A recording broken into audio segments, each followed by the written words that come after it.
This is Linda Burton And this is Joe Burton. with Fighting to Stay Married.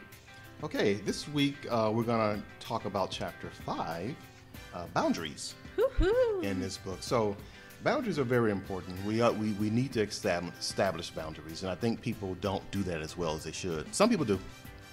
Yes, I think the hardest thing is if you're the person that's getting a new boundary, if I'm setting a new boundary on you, it literally feels like I'm cutting off your arm. Okay, maybe not literally, but Yeah. it feels like I'm cutting off your arm. It feels like I'm cutting a limb off because now you've been doing this for so long and it's like, no, you're not going to do it anymore. Yes, change. It has something to do with change. People don't like change very much. It's a major change. I got away with it for so long. Why now?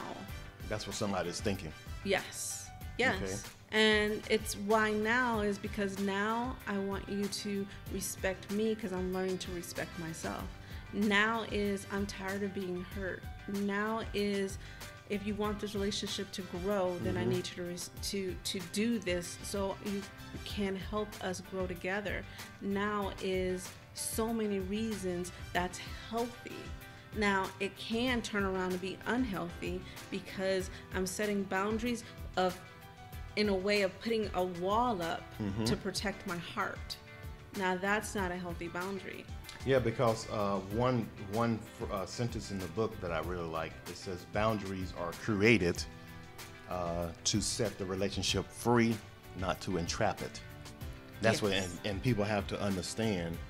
And so I think if you understand that, then you'll be more willing to, you'll be more open up to it, Yes. right? I'm For that change. I'm setting boundaries for we can be closer so I can feel the love you're trying to give me. You might say, oh, that's a joke, but I'm saying that joke hurt me, or that joke embarrassed me, or that joke insult. I felt an insult in that joke. You know, I didn't feel respected, but to you it was just a joke. So having healthy boundaries of, no, let's not do that, can make our relationship stronger. So where would you rate boundaries in a relationship? From the get-go? Is it something that can wait till later?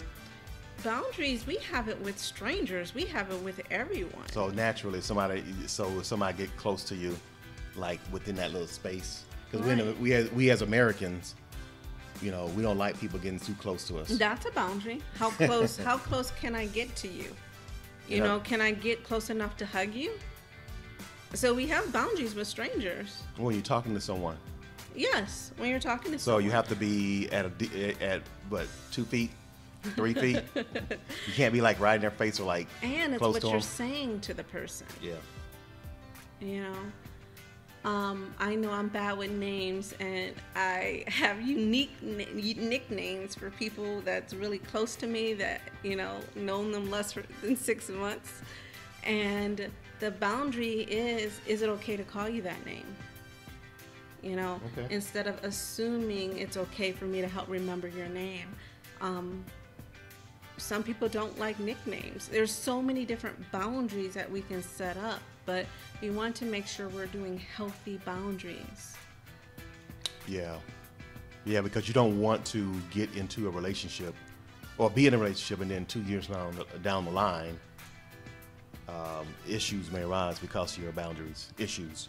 Yes, It'll become a real big mess. People break up because of those things, right? yes. The biggest thing is, though, if you really think about it, the longer you're with the person, the more boundaries they already crossed. The line is not so straight or black and white anymore. Now there's a lot of gray area in the boundaries because of time. We get comfortable with each other. We get more relaxed with each other, and we lose I don't really want to say respect, but we lose that pause to think, am I hurting you? That pause that you mentioned in the other chapter of seeing, getting out of that natural flow and seeing, is this what I should do? Or is this what I'm supposed to do? Or is this offensive to you?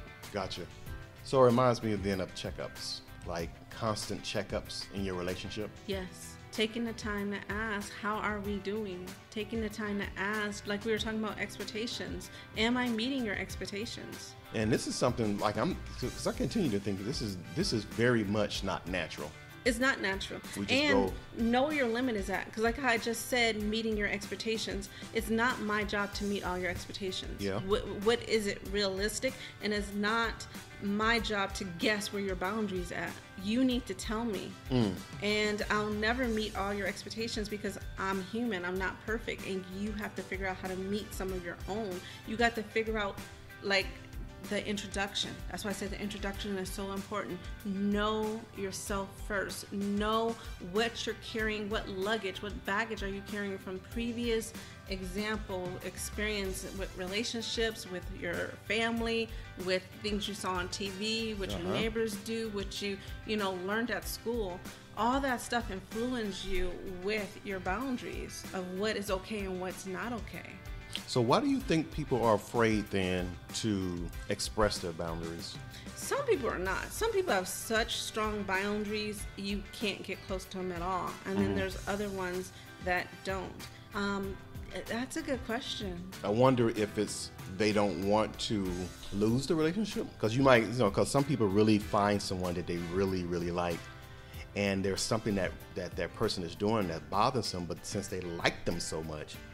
So it sounds like you're saying a little bit of insecurity, that they don't feel secure enough that if they say something, that person might leave. Because I mean, they recognize that they don't like this, but they like this person, and they don't want to drive them away.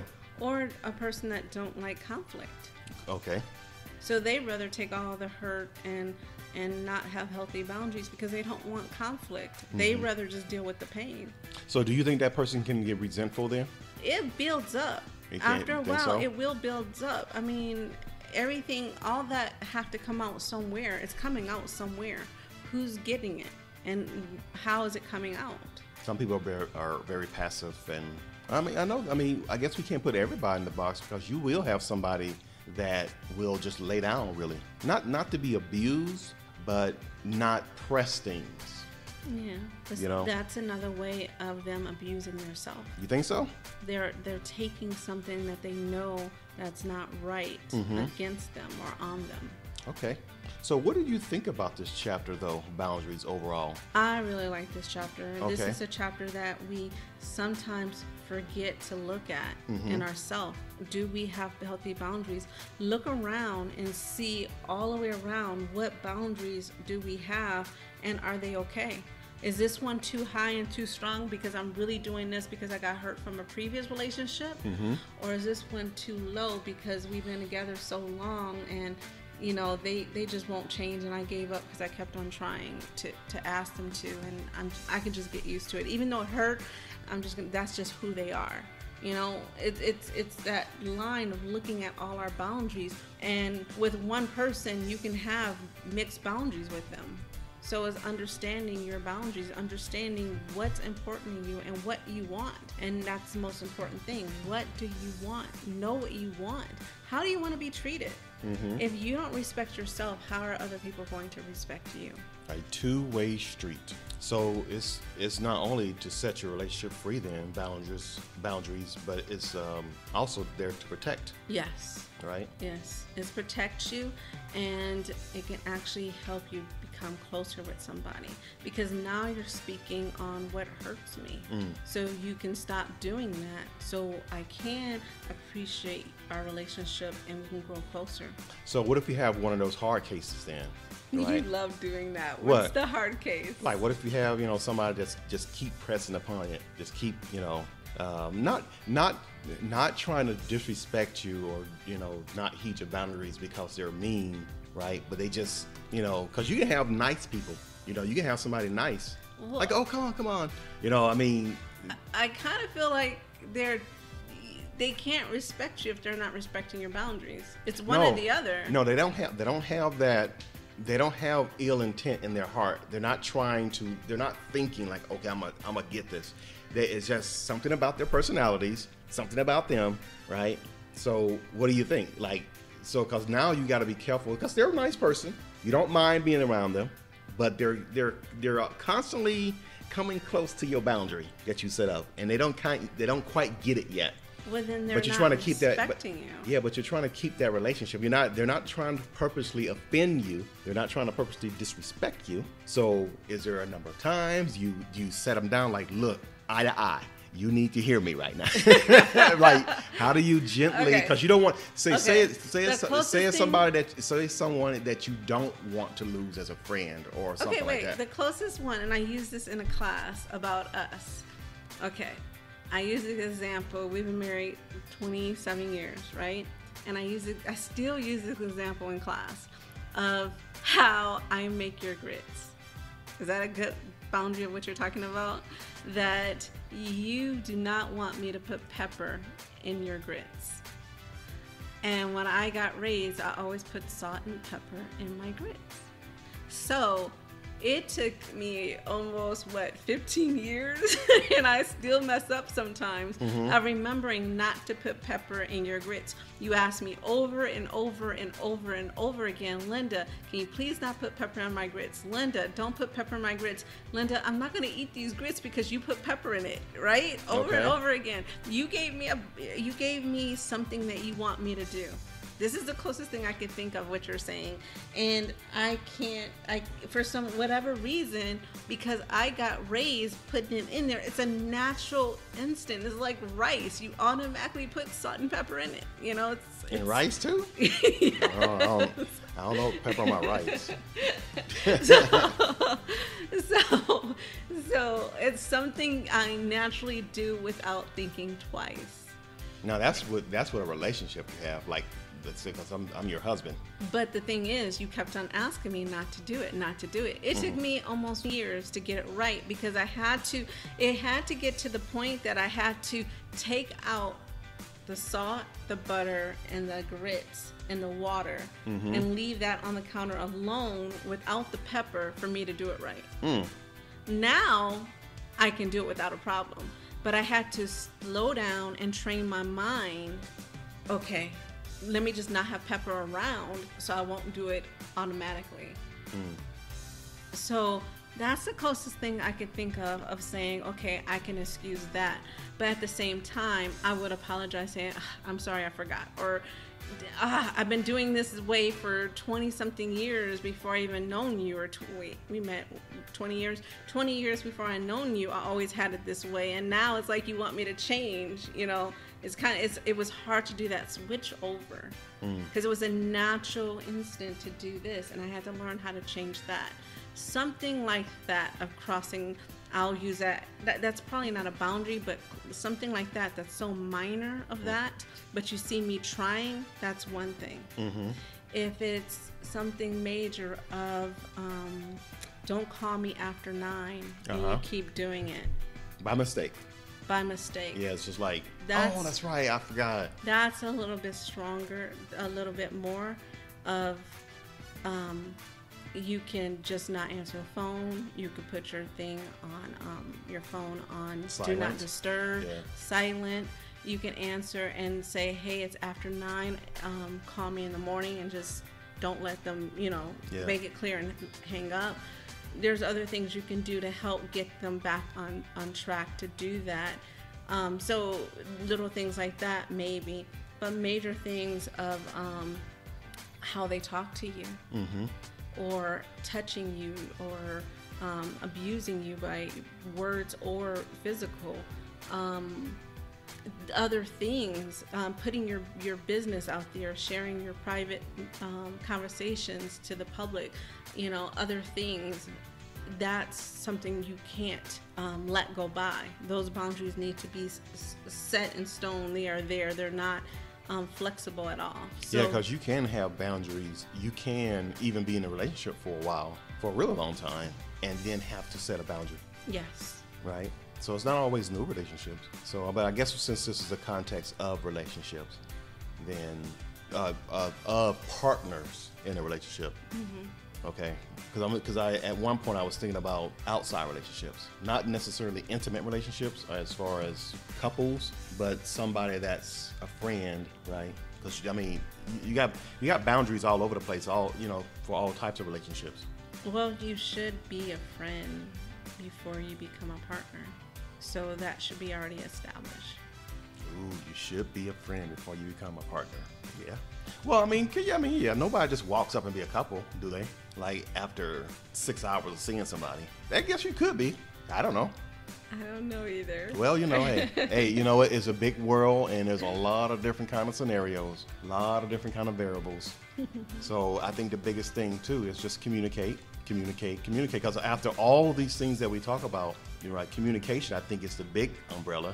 Well, maybe not the big umbrella, but communications is in there definitely. Yes. That ties all these things together. Slow down and think before you do. Stop going off your natural reaction, your natural instinct, and slow down and think before you act.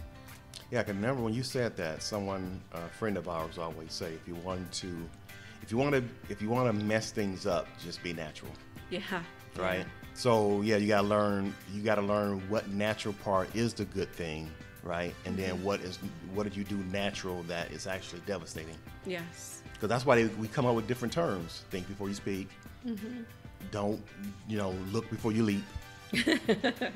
Yeah. Things like that's why you come up with these different sayings. In our class, I teach the banana. Say banana.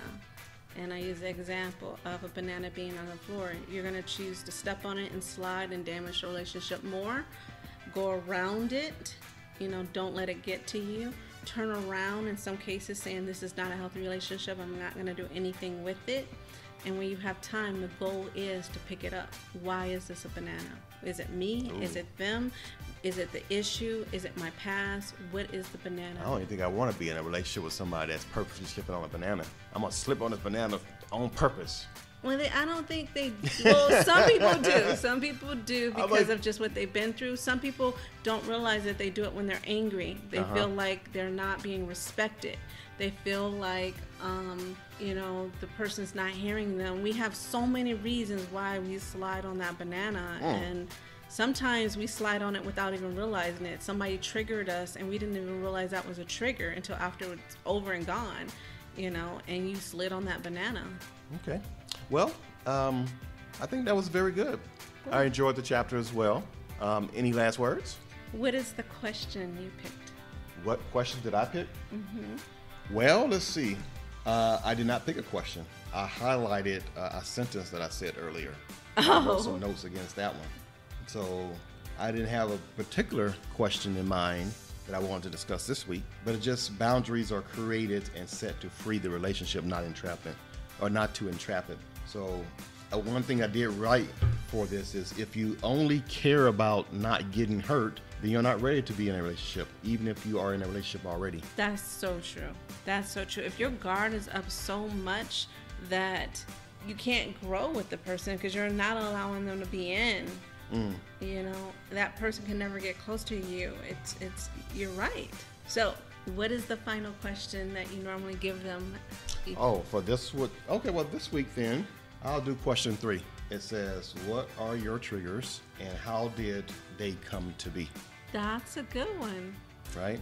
Yeah, it's making you look at yourself and see what are my bananas?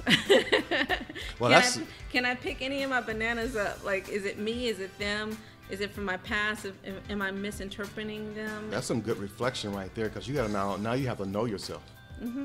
You have to know the bananas. You have to know those landmines. What are they? And you might need somebody to help you bring that out of you, unless you already know that going in. Some you can pick up yourself. Some of them you might need help with someone to pick them up. You'll be very surprised how well you don't know yourself. That is true. And I mean, not in everything, but it's like, and it's getting to know yourself. If somebody asks you, why did you do that? A lot of us really don't know why. Yeah, we don't know. Or we usually blame it because they did so-and-so. But that's not the reason why. You can't put your reaction off on their reaction. You have to be responsible for your own action. So why did you do it? Yes, that's very interesting to know why you did something. Yeah, because something they did triggered something in you. Why did it trigger you? Wow. Could you imagine then if all of these triggers and you do something based on that, a reaction to that? And could you imagine there'd be a bunch of Incredible Hulks or Incredible She-Hulks walking around? Like what's that noise? Oh, somebody turned the hook again. Like, wow. I think that's why there's so many hurt people. Hurt people are hurting people because that's all they know how to do. They get on that banana, they see a banana and they slide on it.